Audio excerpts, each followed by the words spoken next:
Hello, hello. It's Musa once again. And this time we are continuing with our how-to, let's say, series of videos and articles you'll find in my free Patreon.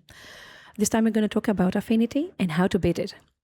According to the current modern meta, well, until a few days ago, Affinity is the strongest deck in the format. Just like Living End, Wizards are banning Mox Opal ages ago, revived the deck. And today we're going to talk about that. My personal belief is that in order to beat a deck, firstly, you have to fully understand how that deck works. And this is why we're here. This series of articles and videos, it's going to teach you about how to sideboard and how to approach each one of the matchups. And I will also give a small analysis on the mechanics of the opposing deck. Let's close some of the ads here. So as I said, the unban of Mox Opal by Wizards a long time ago, I don't even remember the time right now, everything is skewed in my head, gave the deck the velocity and the power it missed in order to become tier 1 again. Many people were opposed to the initial ban of Mox Opal anyway. They said that they didn't need to ban Mox Opal, that the card shouldn't be banned for the, let's say, sins of other decks, of some specific decks. They could be right, they could be wrong. Time will be the one to tell.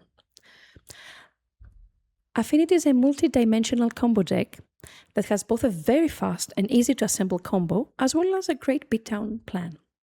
The core of the combo is weapon manufacturing. Where is the card? It's here. It's weapon manufacturing with the artifact token it's creating. There are 3 ways for them to crack those tokens. They have Close of Kicks, here. They have Engineered Explosives, a card we all know very well, which they set on 0 in order to crack it.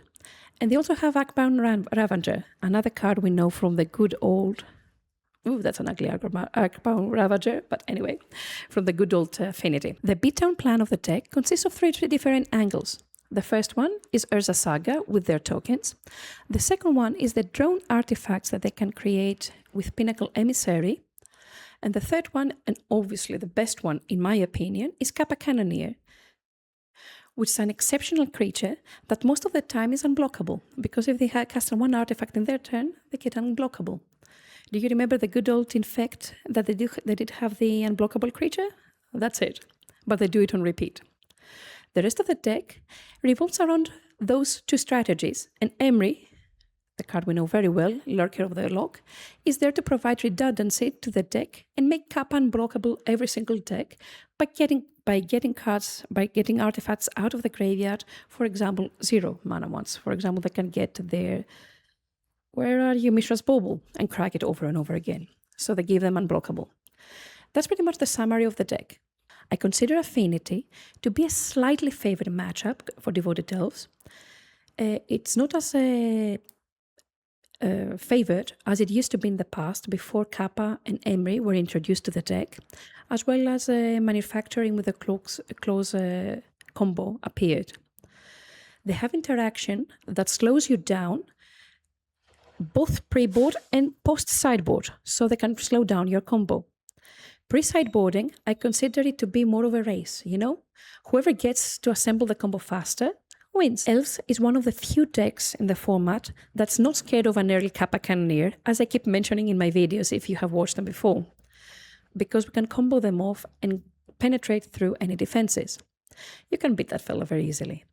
Your main concern is them assembling their weapon manufacturing and Close of Kicks combo too early, or having the Embry together with the Engineered Explosive loop.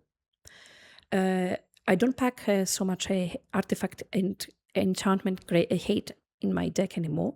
I went down to 1 Boseiju because I thought that the meta doesn't really need it, and this is affecting a little bit the matchup.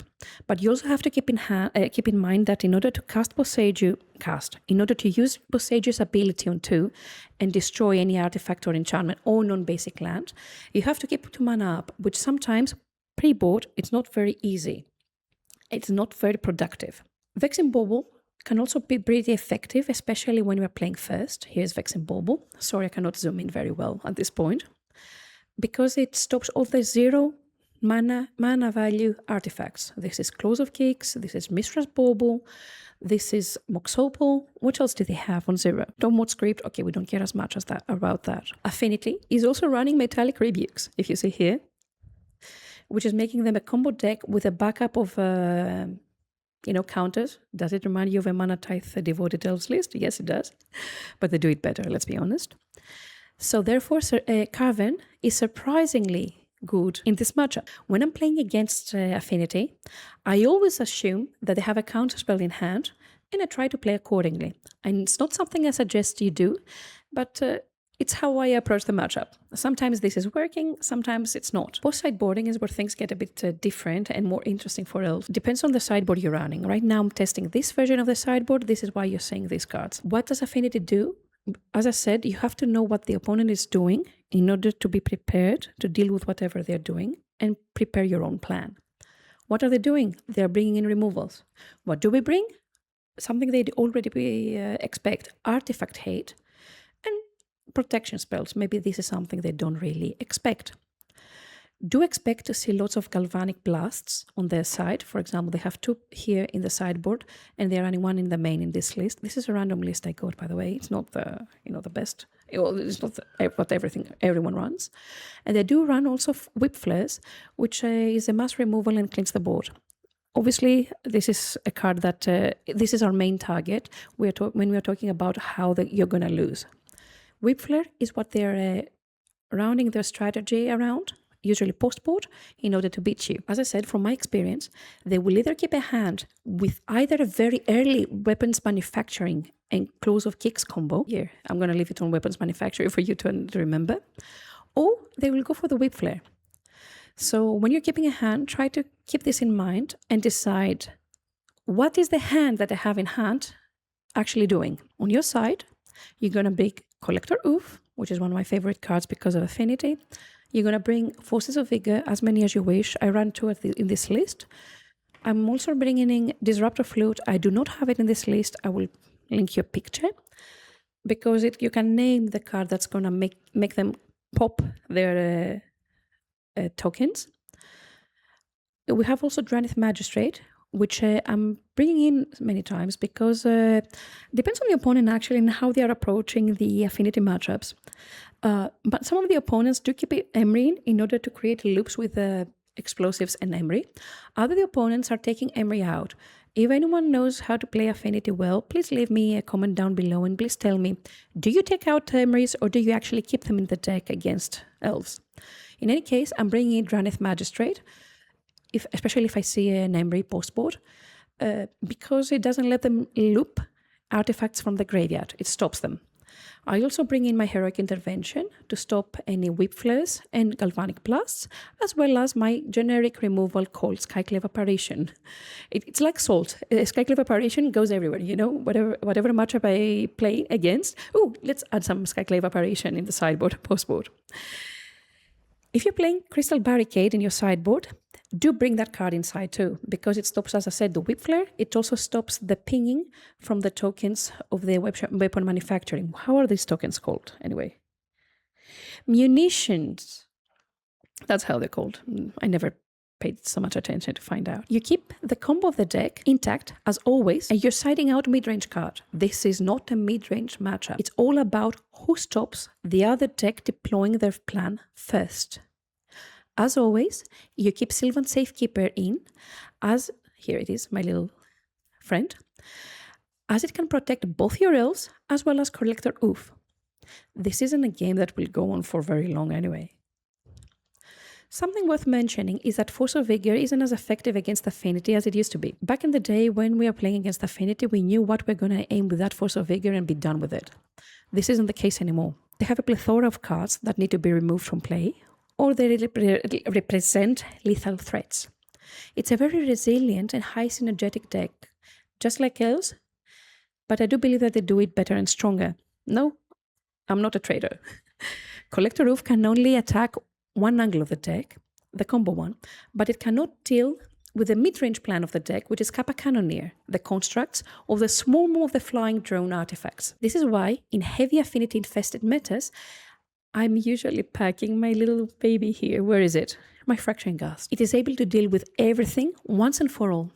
And most of the times, 9 out of 10 times I've cast this card against them, either they auto-concede or they are never able to bounce back from a Fracturing Gust, because it destroys everything, it destroys sagas, it destroys enchantments, it destroys artifacts, and in the same time, you're gaining life. It's a bit weird though, because if they have the munitions tokens on the board, they are able to deal the 2 damage to you, but still they're still not board the board, and you have already gained the life.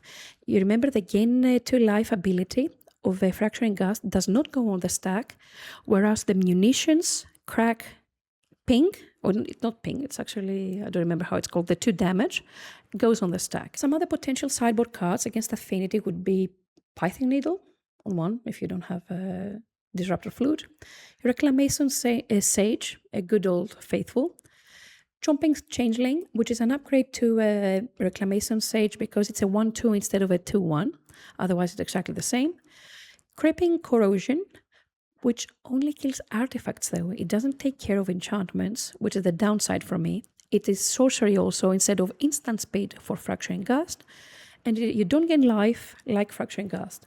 But sometimes being on 4 mana instead of 5 is important. I do like Fracturing Gust though, because the effect is devastating for them. Stony Silence, if you have nothing else and you still have your good old Stony Silences, they're pretty good against them. But do remember that Cauldron is not very synergetic with Stony Silence. And we also have Haywire Might, a card that many people play and I'm not very fond of, as it requires us to sacrifice a creature in order to use the ability. If we're under a Cauldron, it still requires us to remove one of our creatures from the board in order for the effect to happen. Another thing that's very important, and I forgot to mention about Haywire Might, and I'm realizing now that I'm editing the video, is that Haywire Might is not removing creatures, which are artifacts or enchantments. This is huge. It's actually the main reason I stopped playing the card. When I want a removal, I want it to be effective for everything I need it. Therefore, Haywire Might doesn't really cut it for this main reason. Some of the opening hands of Affinity are almost impossible to stop or kill, and this is why it places the deck in the top tier of the format. Many people hate to see it, whereas others believe it's part of Modern since its beginning. Personally speaking, I believe it's a very strong deck, not broken though in any unfair way, so we will keep on seeing it in the future and for a very long time. If you stayed until the end of this video, thank you very much for watching. If you want to read what I wrote, you can read in the free Patreon, and I hope I will see you in the next one. If you want, please let me know what matchup you would like me to approach next. See ya!